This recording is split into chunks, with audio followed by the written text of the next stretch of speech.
आज हम बात करेंगे अपरा एकादशी की, एक ऐसा शक्तिशाली व्रत जो महापापों को भी भस्म कर देता है। जरा सोचिए, क्या महज एक दिन का व्रत 1000 गायों के दान या प्रयाग स्नान जितना पुण्य दे सकता है? अपरा यानी असीमित, भगवान विष्णु के त्रिविक्रम रूप को समर्पित ये एकादशी सच में अनंत पुण्य देने वाली है। शास्त्रों के अनुसार ये झूठे ज्योतिष, झोला छाप डॉक्टरी और रणभूमि से भागने जैसे भयंकर पापों को भी धो डालती है। इसकी असली ताकत को समझने के लिए चलिए राजा महिध्वज की एक बहुत ही रहस्यमयी और प्राचीन कथा सुनते हैं। भाई के हाथों मारे गए राजा को पीपल के नीचे दफनाया गया। अकाल मृत्यु के कारण वो प्रेत बन गए। भौम्य ऋषि ने प्रेत को देखा। उन्होंने अपरा एकादशी का व्रत रखा और सारा पुण्य राजा को दान कर दिया। और चमत्कार देखिए, प्रेत योनि से तुरंत मुक्त होकर राजा ने दिव्य रूप पाया और सीधे स्वर्ग चले गए। अब सबसे बड़ा सवाल, 2026 में ये व्रत आखिर कब है? 12 मई को या 13 मई को? देखिए, एकादशी तिथि 12 मई को दोपहर 2:52 पर जरूर शुरू हो रही है, लेकिन हमें थोड़ा रुकना होगा। 12 मई को दशमी का प्रभाव है जो पुण्य नष्ट करता है। 13 मई 26 अतिरिक्त एकादशियों का फल देगी। इसीलिए 13 मई 2026 को ही इस महाव्रत का पूरी श्रद्धा और नियम से पालन करना चाहिए। 13 तारीख को ब्रह्म मुहूर्त में उठें, जल में गंगा जल मिलाकर स्नान करें और पूरी पवित्रता से देवताओं को जगाएं। हाथ में गंगा जल लें, श्री हरि के लिए व्रत का संकल्प करें और फिर उसे तुलसी जी में चढ़ा दें। तुलसी जी की पूजा साफ जल चढ़ाकर, घी का दीपक जलाकर और 3 बार परिक्रमा करके पूरी श्रद्धा से करें। इस दिन का सबसे अहम काम है हरे कृष्ण महामंत्र का खूब जाप करना और भगवत गीता का पाठ करना। अपनी क्षमता के अनुसार उपवास चुनें, लेकिन याद रहे, इस दिन किसी भी परिस्थिति में अन्न खाना बिल्कुल मना है। अनाज, चावल, चाय, कॉफी से दूर रहें। साथ ही क्रोध और झूठ जैसी नकारात्मक भावनाओं से पूरी तरह बचें। 3 दिनों तक ब्रह्मचर्य का पालन करें। अगर रात भर जाग नहीं सकते तो शांति से बैठकर ध्यान जरूर करें। अगर परिवार में सूतक हो तो भी चिंता की बात नहीं, बस अनुष्ठान छोड़कर केवल व्रत और मंत्र जाप करें। पारण 14 मई को होगा। इसका सटीक शुभ मुहूर्त सुबह 5:32 से 10:06 के बीच रहेगा। क्योंकि इस दिन प्रदोष व्रत भी है, तो एकादशी व्रत भगवान को अर्पित चावल का सिर्फ 1 दाना खाकर तोड़े। ऋषि धौम्य की तरह इस एकादशी के पुण्य को पूर्वजों की मुक्ति के लिए भी दान किया जा सकता है। अपरा एकादशी हमारे लिए महापापों से मुक्ति और अनंत पुण्य कमाने का सच में एक सुनहरा मौका है। अगर सिर्फ एक दिन का अनुशासित व्रत भाग्य बदलकर मोक्ष दिला सकता है, तो फिर भला हम क्यों पीछे रहें? कल्पना कीजिए एक ऐसी दुनिया की जहां इंसानों के अच्छे कर्म ना किसी एडवांस्ड इकोनॉमी या बैंकिंग सिस्टम की तरह काम करते हों। जी बिल्कुल। मतलब जहां आपकी मेहनत से कमाए गए पुण्यों को बाकायदा किसी और के अकाउंट में आप ट्रांसफर कर सकें। हाँ, और जहाँ समय की एक छोटी सी खगोलीय गणना आपके किसी भी आध्यात्मिक लाभ को 26 गुना तक मल्टीप्लाई कर सकती हो। एकदम सही।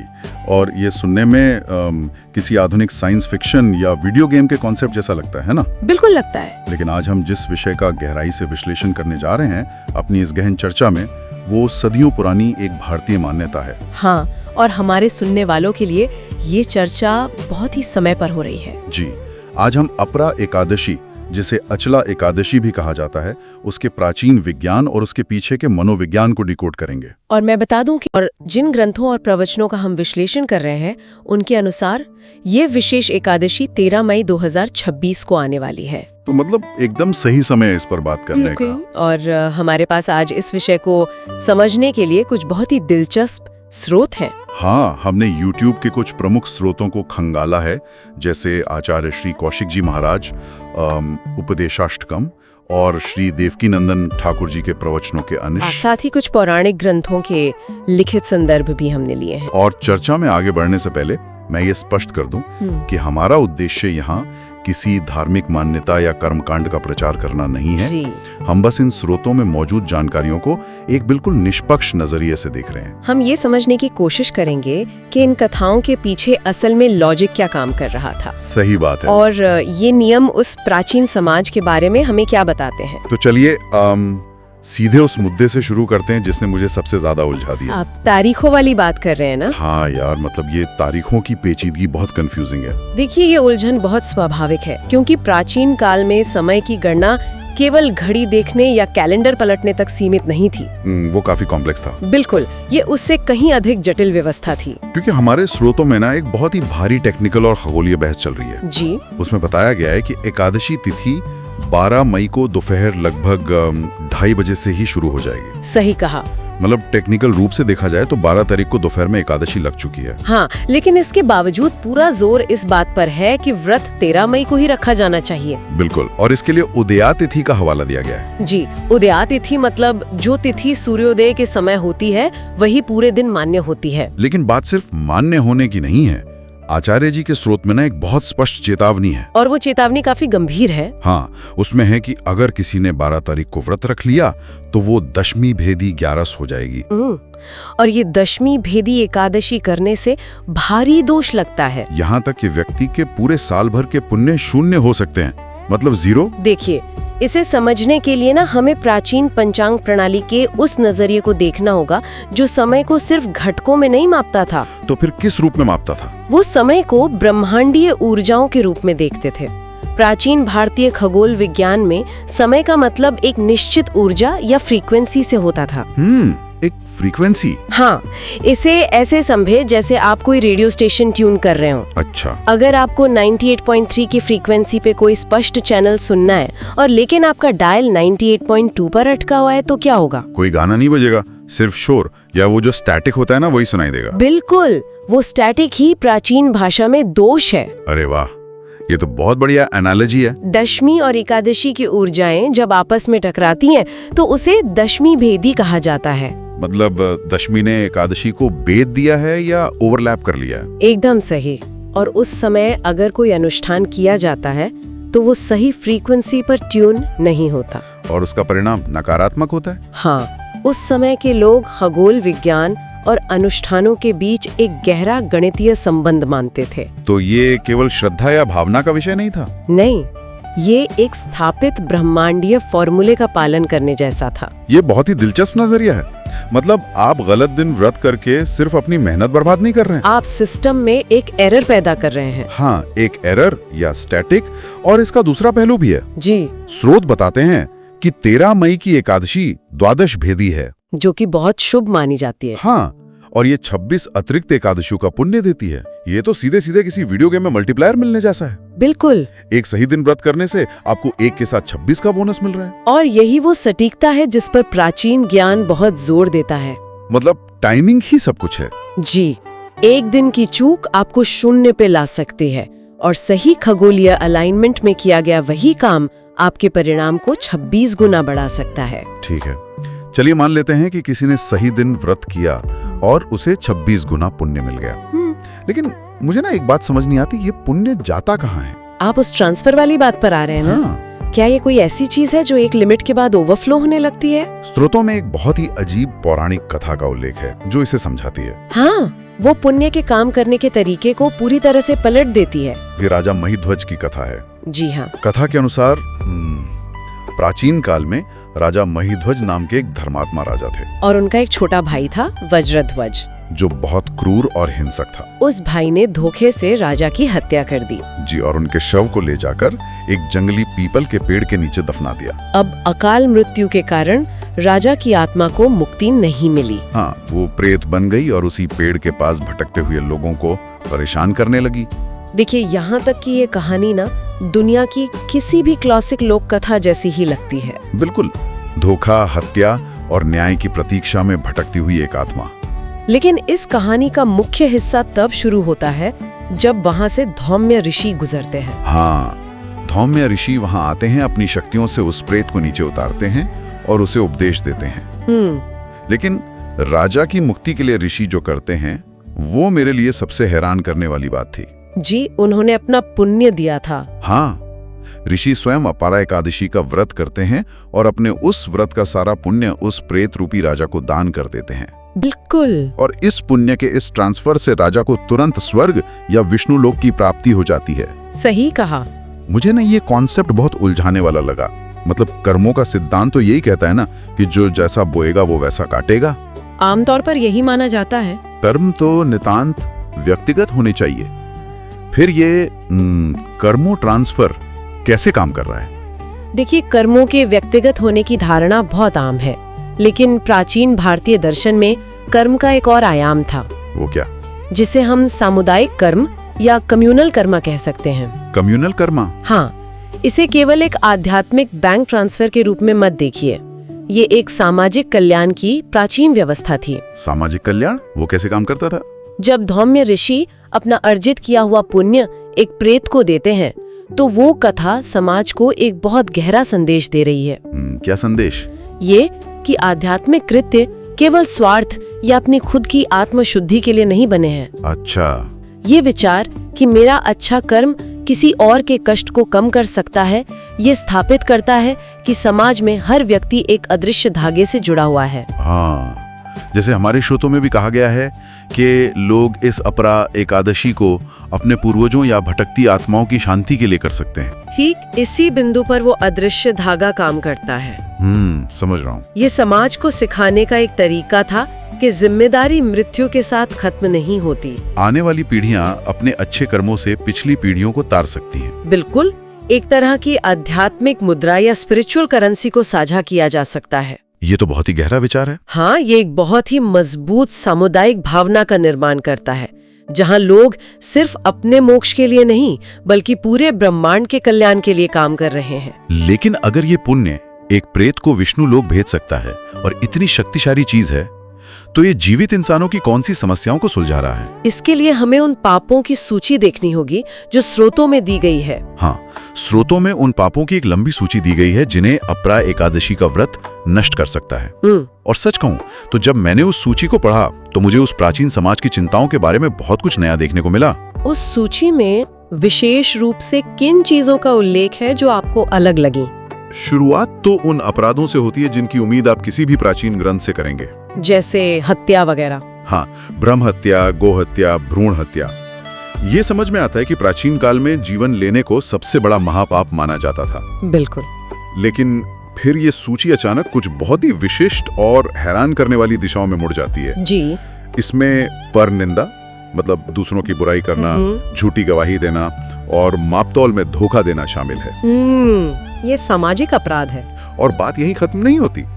इसमें क्षत्रिय का युद्ध के मैदान से भागना, गुरु की निंदा करना और सबसे अजीब बात, क्या?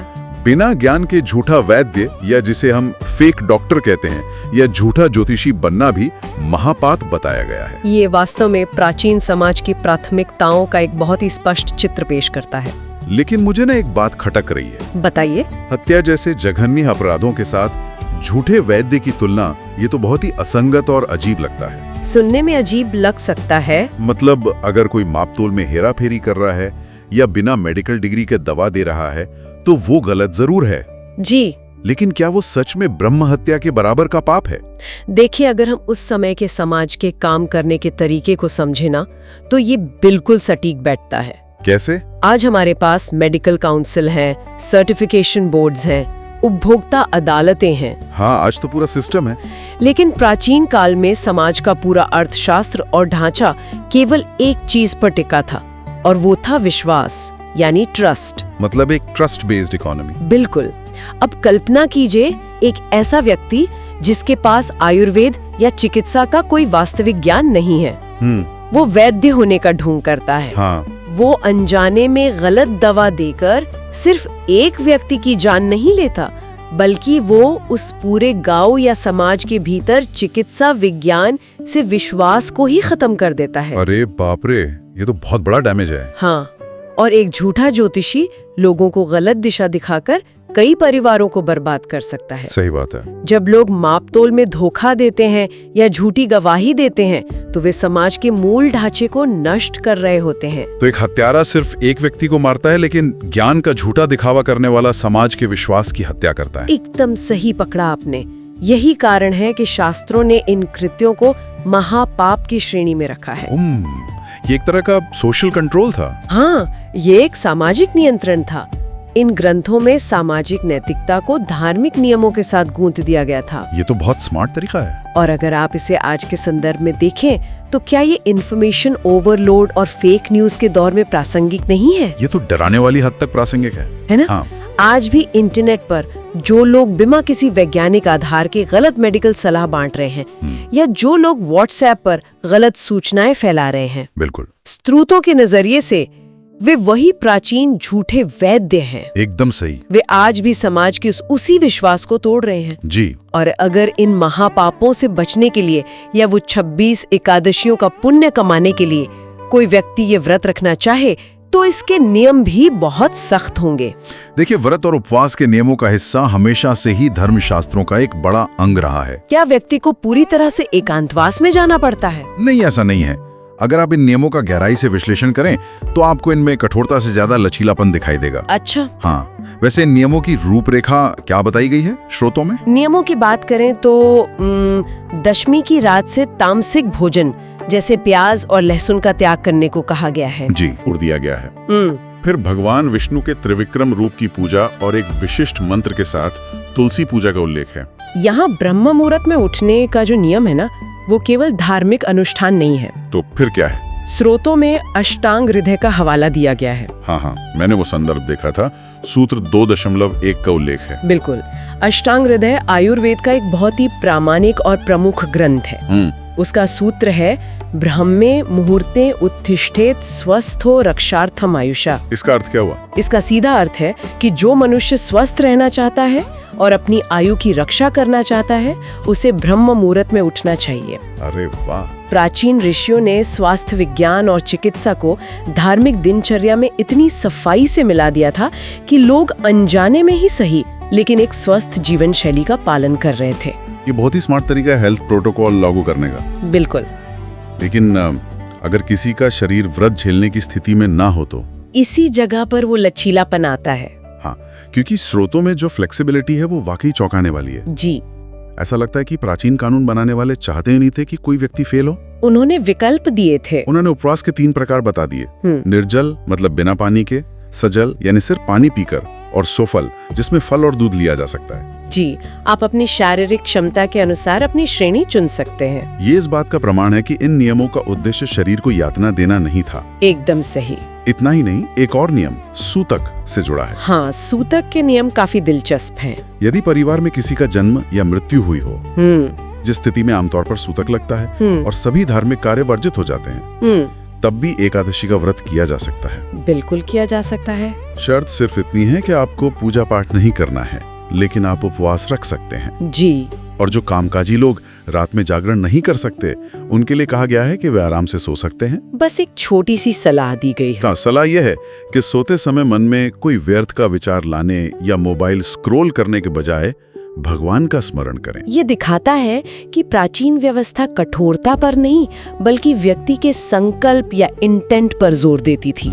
उन्हें मालूम था कि जीवन की परिस्थितियां हमेशा एक जैसी नहीं होती हैं। और इसी लचीलेपन में मुझे ना स्रोतों से एक बहुत ही शानदार हैक मिला है। हैक? हाँ, ये किसी कॉर्पोरेट टैक्स लूपहोल जैसा लगता है, लेकिन आध्यात्म की दुनिया में अच्छा, इसे हम प्रदोष हैक कह सकते हैं। ये आध्यात्मिक लूपहोल कैसे काम कर रहा है? देखिए, 14 मई को एकादशी का व्रत खोलने का समय बताया गया है सुबह 5:32 से 10:06 के बीच। जी। और व्रत खोलने को पारण कहते हैं, लेकिन सबसे बड़ी चुनौती ये है कि उसी दिन गुरु प्रदोष व्रत भी पड़ रहा है। दोनों एक ही दिन? हाँ।